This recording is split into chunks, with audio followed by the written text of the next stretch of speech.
this, again, here we have another one with this really defined border. I feel like last time we didn't see many with borders like this. But here we have again, and it's kind of centered around this red and green and gold and blue design that's happening there. So what do you see happening in this image? I mean, that S is like immediate to my mind. And of course, like, that's the way human brains work, right? We want to find the like pattern in the thing, and it, particularly if it looks like a letter, we like really glom on to that. The next one, you can kind of see a full page of a medieval manuscript. It's an illuminated manuscript, which basically just means it is codex, or a book where the pages have been illustrated along with just having the words. And so what happened was, these are usually done in monasteries. There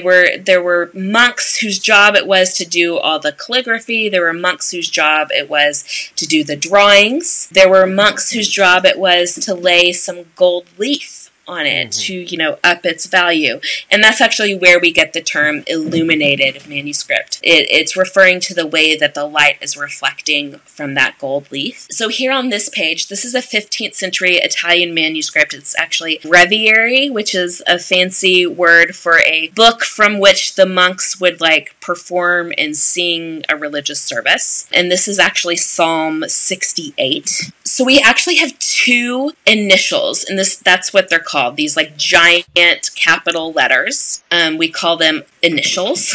At the top, it's a D. Towards the bottom, it's an S, there's kind of a monk and an S. So like the Ethereal, you have kind of the hint of the shape of the S, but there's a lot of other stuff happening. You have the monk kind of holding on for dear life because he's in water. Psalm 68 talks about waters and being saved from them, and so the monk is looking up to the sky as he holds on to this S so that he doesn't drown. This picture, which is not always the case for medieval manuscripts, is actually depicting what is happening in the text. But of course, in addition to that, we have to the left, we have this heron. It's a water bird, and also kind of in an S-like shape almost. But the S is really decorated. These initials like run the gamut from being really straightforward, easy to see, to being like